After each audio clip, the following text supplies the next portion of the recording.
Shalom, selamat pagi Bapak Ibu Saudara-saudara yang terkasih. Saya yakin pada pagi hari ini kita adalah orang yang bersyukur kepada Tuhan sebab kita telah mendapatkan berkat dan sukacitanya.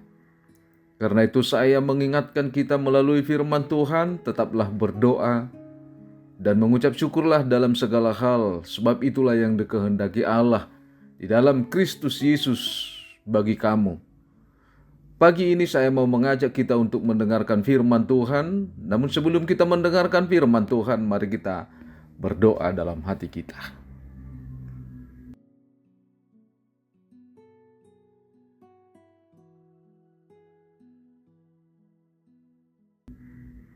Amin. Bapak, Ibu, Saudara-saudara yang terkasih, firman Tuhan yang menjadi sukacita kita pada pagi hari ini, Rabu 17 April 2024, tertulis di dalam kitab Yeremia pasal 51 ayat 50. Kamu orang-orang yang terluput dari pedang, pergilah, janganlah berhenti. Ingatlah dari jauh kepada Tuhan, dan biarlah Yerusalem timbul lagi dalam hatimu. Dalam bahasa Batak Toba dikatakan, hamu aliakan nama luas siap podang, laho mahamu unang sulok kamu. Paingot-ingot tamu majahoba sian nadao jala malungur rohamuna di Jerusalem. Saya mau mengambil tema, aku hidup karena kebaikan Tuhan.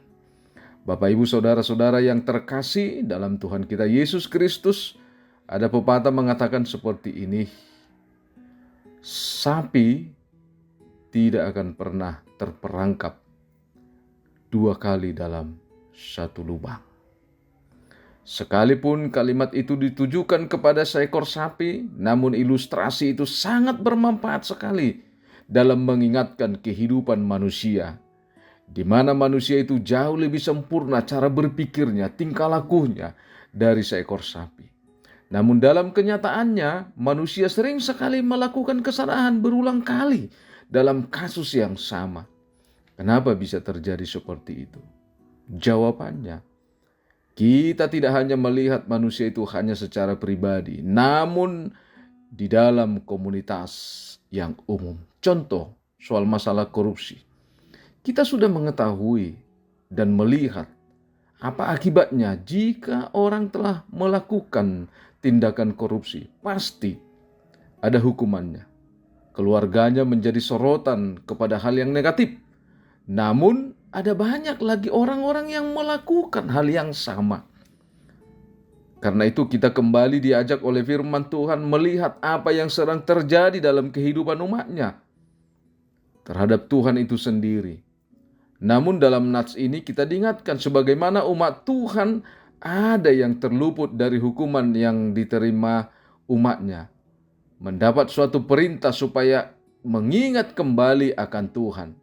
Dengan mengingat akan Tuhan berarti ada proses perubahan dan menunjukkan akan ketaatan kepada Tuhan. Jemaat yang terkasih di dalam Tuhan kita Yesus Kristus, melalui apa yang telah dialami umat Tuhan tentang kesalahan serta pemberontakan yang mereka selalu lakukan, karena itu mereka menerima hukuman sebagai konsekuensi dari kesalahan mereka. Melalui petunjuk firman-Nya, apakah tidak cukup bagi kita untuk mengubah dan merindukan setiap pribadi kita untuk menjadi orang yang taat kepada Tuhan? Atau sebaliknya, manusia itu sebagai ciptaan Tuhan, khususnya bagi kita orang-orang percaya, apakah ada kemungkinan manusia itu semakin berani melanggar dan melakukan kejahatan di hadapan Tuhan hanya untuk mencapai kepentingan, keinginan pribadinya, mencari popularitas, serta mempertahankan harga diri? Bapak, Ibu, jemaat yang terkasih, Tuhan telah memberikan kesempatan kepada kita untuk berbalik, menyesali, dan berkomitmen bahwa Tuhan tidak hanya sekedar memberikan kesempatan bagi kita, namun Tuhan melahirkan kita kembali sebagai ciptaan baru dalam kasih serta pengorbanannya.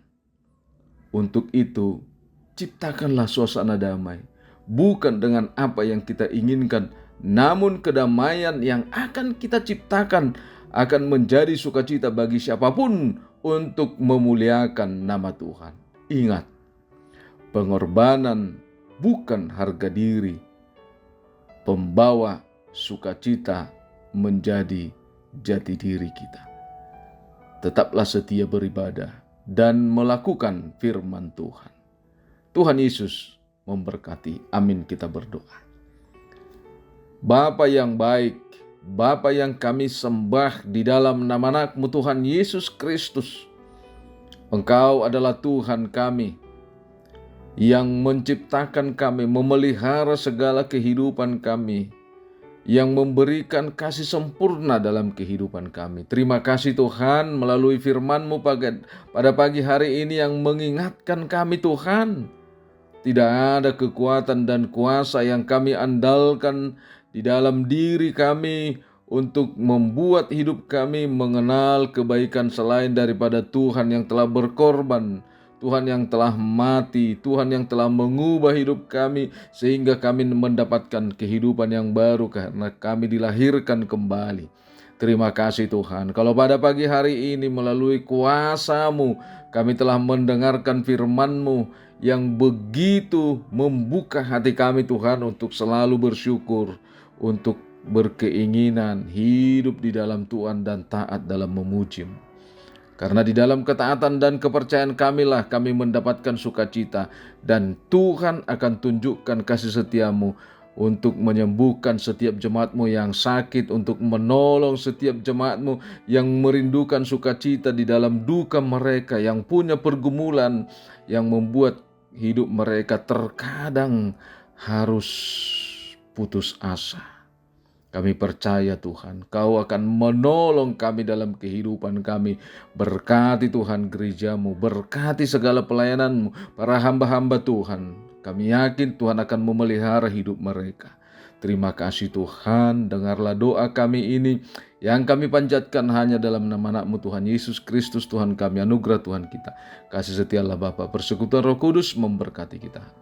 Amin. Bapak, Ibu, saudara-saudara yang terkasih, kami atas nama seluruh pelayan mengucapkan selamat beraktivitas. Horas.